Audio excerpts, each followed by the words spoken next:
The origins of the Matilda tank, or I tank, date back to 1934, when Major General Percy C.S. Hobart, then the Inspector Royal Tank Corps, RTC, itemized the features of a new infantry support weapon that would be moderately well-armored and equipped with a machine gun, available in large numbers to swamp the enemy defenses, or a larger type, mounting a cannon and armored sufficiently to be proof against field artillery.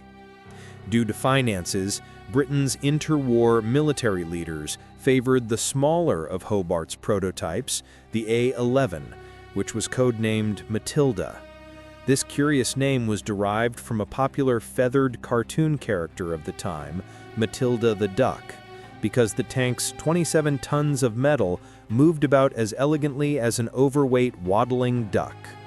The initial A-11 offering from Vickers Armstrong, Ltd., in 1935 was an inexpensive small two-man tank that possessed a solitary machine gun, thus hardly a mechanized weapon to swamp the enemy defenses, but rather a mobile, armored machine gun. By January 1938, as the prospects for war in Europe heightened, the British Army now desired a cannon-armed infantry tank, which was labeled the A-12, Matilda Mark I, and was to be produced by the Vulcan Foundry in Cheshire.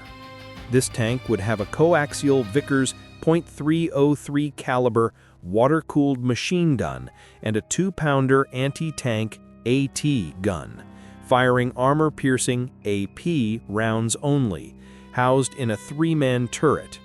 The official rationale for the absence of a turret gun capable of firing high-explosive HE shells was that this tank was to protect infantry from enemy tanks. Just prior to the outbreak of hostilities, the 2-pounder was believed to be the best AT gun in any army. Advanced armor protection. For its time, the first A-12 prototype was available by April 1938, and an initial order was placed with Vulcan Foundry for an additional 140 tanks in June 1938. The A-12's two understrength 87-horsepower engines were located side by side in the rear half of the chassis. The heavily armored vehicle managed a top speed of 15 miles per hour, which was ample to support infantry.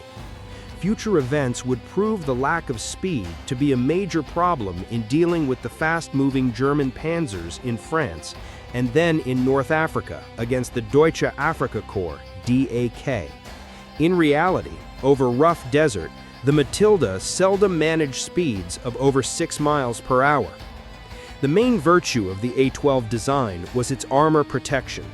The hull front was to possess 78 millimeters of armor, while the thinnest area of the tank's armor was 20 millimeters, twice as much as that of any other British tank. The thickness of the steel plates would ensure that the A-12 would be able to resist the impact of any enemy AT gun presently in use. Another protective feature of the A-12 was that the suspension was totally enclosed with deep side skirts containing mud chutes and inspection panels. The Matilda A-12 tank had a crew of 4. In May 1940, when the Wehrmacht's assault began in the West, there were only 23 A-12 Matildas out of a desired lot of 100 tanks, and these were all with the 7th Battalion Royal Tank Regiment, 7th RTR. The other British RTR battalions, notably the 4th Battalion RTR, 4th RTR, had only the A-11 Matildas. Although the A-12 was invulnerable to the 37mm AT gun that the Germans fielded, it could be destroyed by the Nazi deployment of a new artillery weapon. In fact, it was Rommel's own 7th Panzer Division that first utilized the Flak 38 88mm anti-aircraft AA gun in an AT role as the only means to deal with the heavily armored Matilda A-12 Mark I infantry tanks that suddenly attacked his troops south of Arras in France in May 1940. These 88mm guns could easily kill the Matilda A-12 Mark I at 2,000 yards, twice the effective range of most British guns, especially the I tank's 2-pounder, which could only fire AP solid shot. Lacking HE ammunition, the Matildas facing the 88mm guns without artillery, such as the excellent British 25-pounder field gun, and infantry support were more or less helpless against these Flak 38 guns. Also, since the Wehrmacht's tactic was to exploit enemy fortifications over a wide front, many A-11 and A-12 tanks experienced both engine and track failures trying to keep up with the Nazi blitzkrieg. Matilda tanks captured. With the British Expeditionary Force (BEF) evacuation from Dunkirk, every British infantry in France and Belgium was lost. German records claim that about 100 Matildas, mostly A-11s, were captured in France. The handful of A-12 Matilda tanks captured in France were not of much use to the Germans, except for inspection and analysis. After the evacuation from the continent, only the 8th Battalion RTR, 8th RTR, had tanks, with twice as many A-11 tanks as A-12s, and this armored unit was situated in the south of England waiting for the planned German invasion of England, Operation Sea Lion. With invasion imminent, production of Matildas continued since there was no time to retool the factories for newer British tanks mounting heavier guns. The Matilda A-12 Mark I was modified after the disaster in France to include the British version of the Czech ZB air-cooled 303 caliber Besa machine gun to replace the venerable Vickers machine gun. To accommodate this change, some spatial alterations needed to be made to the turret of the A-12 Mark I. Also, the electric pump for the water cooling supply was removed, and an exhaust fan was positioned in the turret's roof. This modified vehicle was now called Infantry Tank Matilda Mark II. Within a very short time, it was decided to replace the power units with 7-liter Leyland diesel engines, which could produce 95 horsepower. Another model included modifications to the gearbox and steering systems and was named Infantry Tank Matilda Mark III. Later marks, 2CS, 4, 4CS, and V, were produced with the turret modified to mount a 3-inch howitzer to fire smoke rounds to help conceal other 2-pounder gun tanks within the armored unit, hence the designation Matilda Mark II CS for close support. The first infantry tank Matilda Mark II contingent to arrive in Egypt in the autumn of 1940, after the threat of invasion of Britain waned, was with the 7th RTR under Lieutenant Colonel R.M. Jerome. This unit, after 2 months of desert maneuvers, was to be part of the Western Desert Force, initially composed of the 7th Armored and 4th Indian Divisions, all under the command of Lieutenant General Richard O'Connor. The nearest thing to hell I ever saw. In early November 1940, O'Connor was appointed an acting lieutenant general in recognition of the increased size of his command and the ranks of his subordinate commanders. The Matildas of the 7th RTR were designed for direct support of infantry and to create a shockwave in the Italian defense positions then being erected on the Egyptian frontier. The Matilda tank, which caused much alarm to Rommel's 7th Panzer Division during the invasion of France and the Low Countries in the spring of 1940, was soon to demonstrate its invulnerability to virtually every Italian gun in the Western Desert during Operation Compass. This infantry tank, thus, had a prominent effect on destroying the morale of the Italian infantry, artillery, and armored troops as the Matilda's 2-pounder outclassed any Italian tank or anti-tank artillery gun. O'Connor started Compass with an attack on the Italian camp at Nibewa, roughly 12 miles south of Sidi Barrani on the Mediterranean coast, just before dawn on December 9, 1940. He thoroughly surprised the Italians by emerging out of the Western Desert with elements of the 4th Indian Division that had disembarked from Bren carriers supported by 57 Matilda I tanks of the 7th RTR, with their guns hammering away at the Italian artillery sangers and infantry field trenches. An Italian army doctor referred to the Matilda tanks as the nearest thing to hell I ever saw. The Italians were overwhelmed as Indian infantry units mopped up what was missed by the assaulting Matildas, As aptly stated by observer Barry Pitt, these Matildas, having brushed aside the Italian tanks, burst through the entrance and fanned out across the camp area like avenging furies. Their two-pounders had little to fire at once they were in the camp, but their machine guns chattered interminably, cutting down anyone who moved above ground, then concentrating on the gun crews, as these proved to be the most determined enemies. Everywhere the Matildas ranged, they flushed dazed, frightened, but often desperate Italians and Libyans from covered trenches and slits, from open holes in the ground, some without weapons at all, some with weapons which they dropped as they put their hands up, leaving death and disorder in their wake. So complete was the victory that more than 4,000 Italians surrendered at Nabewa, with only 2 men killed and 5 wounded in the 7th RTR. Soon thereafter, of the 50 Matildas engaged in the battle at Sidi Barrani, only 1 Matilda was destroyed when a tank driver opened the armored visor of his viewing port and an Italian artillery shell went through it at that very moment. As testament to its durability against Italian armor and artillery, 1 Matilda was hit 38 times and was still fully operational. After numerous successful engagements against the Italians, in what was initially General Wavell's planned reconnaissance in force, sometimes referred to as the 5-day raid, the 7th RTR Matildas and the 4th Indian Division hurled the enemy back to its nearest coastal stronghold at Bardia. The Matilda had earned the sobriquet Queen of the Desert. 46 direct hits. By the end of December 1940, O'Connor was again keen to use the Matildas of 7th RTR to attack Bardia, this time with Australian infantry of the 6th Australian Division. Western Desert Force was redesignated XIII Corps officially on January 1, 1941. On January 3, 1941, a contingent of Matildas, accompanied by Australian infantry making their combat debut in World War II, advanced as Italian artillery was completely unable to halt the infantry tanks. One Matilda commander described the state of his armored vehicle after storming the Italian coastal fortress with the comment, "Anything breakable, radio aerials, water cans, lights, etc., had vanished, and evidence of no less than 46 direct hits, which says a lot for the Matilda." On January 5, a set-piece attack with tanks and artillery was launched on the remaining Italian positions at Bardia.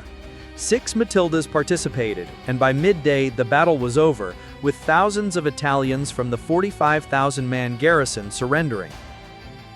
In mid-January, the Italian defenses at the major Libyan port city of Tobruk were the last challenge for the Matildas of the 7th RTR. Some Italians who had escaped from Bardia to Tobruk had forewarned the defenders there of the invincibility of the terrible Matildas. The only consolation for the Italians was that the Indian infantry was moving so quickly that the 7th RTR and its relatively slow Matilda tanks could not keep up. Lieutenant Colonel Robert Merton Jerome, commander of the 7th RTR, had imposed a strict half-speed limit, 7.5 miles per hour, on the Matildas when out of contact with the enemy to save wear and tear on their engines and vulnerable steering mechanisms. The final attack on Tobruk was postponed until January 21 to allow as many Matildas as possible to be ready for the assault. The passage across Tobruk's escarpment was especially difficult for the Matildas since they had to be hauled by heavy artillery tractors to save their engines from further wear. Even with the assistance of the hauling vehicles, only 18 Matildas were available for the January 21 attack. A troop of Matildas entered Tobruk's harbor at 10 a.m. on January 22. 2 hours later, all organized Italian resistance had ceased. The 7th RTR's Matildas, after traveling an average of 1,200 miles, had to be withdrawn by both rail and ship for heavy refitting and maintenance. Famed author and armor proponent Captain Sir Basil Little Hart commented, "The history of war shows no case of a single fighting unit having such a great effect in deciding the issue of battles." O'Connor wrote to Jerome, "It has been a wonderful show, and you are more than ever responsible for its success." With the appearance of the Nazis in the North African littoral in early 1941, the German PZKF-W3 battle tank, mounting a 50mm gun, reached the battlefields of the Desert War. Also, the German 50mm PaK-38 AT gun could penetrate the front of a Matilda using composite rigid shot. The DAK also had a number of heavier Panzer IVs which carried 75mm guns. Also, the German tanks carried dual-purpose guns, capable of firing AP and HE rounds, while the Matilda only fired solid-shot AP shells, of little use against AT guns and infantry positions.